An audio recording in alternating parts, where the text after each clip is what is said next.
大学学测公布成绩了后，高雄女中今年因为无人满积分，来真做是新闻的标题。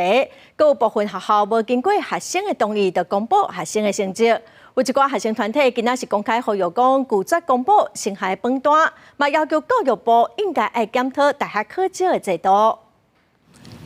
25学测放榜，想要到高雄女中刷意外上新闻的版面，真大标题罕见无人班积分，乡女挂零顶自由，网络社群一直传。乡女校长郑文琪佫表示，查某囡仔的数学本来就比查甫囡仔较弱一寡，引起社会议论。包括雄女、小港高中等学校去签锁学校备忘录，承诺不要再发布放榜新闻，不以学测成绩排名去评价学生。然而，随着时间过去，这些承诺却变成了被遗忘的备忘录。儿童权利公约已经内国法化多年哦，距离这个首次国家报告已经8年了，我国的这个教育主管机关仍然没有提出一个有效的方法来改善学生的心理压力。对于我班结婚的乡女生，伫新闻逢考上数学无啊，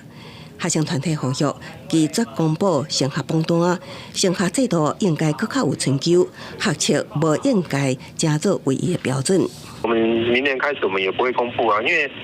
新北地区的学校也是联合不公布啊。是大考中心它有各种数据的，学生自己拿到自己的分数，自己去对照就可以了。而在我的班级或是我认识的朋友之中，很多都是为了追寻医学、药学或是牙医系。我开始怀疑，我们把适性扬才作为教学目标，是不是能够被落实？学生团体认为，爱重视学生特质甲学习历程，提供更较侪公平入学机会，也呼吁教育部爱发函重视学生的个资相关规范。国教署回应指出，肯定学生诉求，认为学校应该让学生探索、开发自我兴趣甲潜能。学校办学时，无应该局限少数学生单一成绩表现，避免刻板成功定义，爱肯定学生多元成就。另外，若安排媒体受访，也是公布榜单，爱尊重学生的意愿甲文书。公视新闻采访报道。